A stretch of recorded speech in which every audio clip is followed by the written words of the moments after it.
tu ne cesses de mettre en relation les époques, les textes, dans une pratique qui est, pour ainsi dire, pour reprendre une formule très employée, une lecture-écriture, hein, en lisant, en écrivant. C'est-à-dire que tout ton travail est un travail qui consiste à non pas gloser, non pas commenter, encore qu'on en reparlera peut-être un peu pour les enfants de l'Aurore, hein, mais en tout cas, écrire dans les marges, écrire avec les marges, pour prolonger ce plaisir des histoires qu'on a lues auparavant.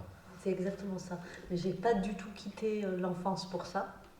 Parce que c'est vrai, hein. Non mais ça c'est quand même méchant ça.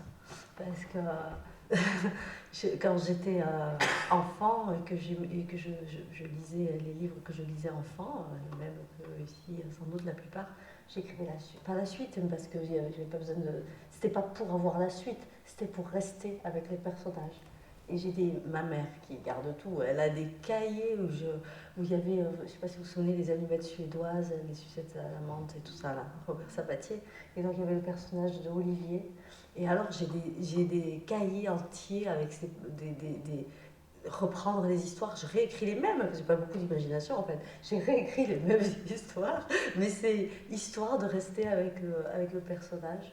J'ai toujours fait ça. Et en fait, mais je me suis pas rendu compte.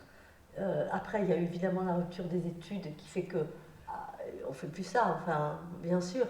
Mais je me suis. Et puis des études, et puis de la lecture sérieuse, et un peu plus sérieuse, oui, un peu plus à distance et tout. Mais je me suis pas rendu compte. Je sais pas à quel moment je me rends compte qu'en réalité, je continue à écrire dans les marges.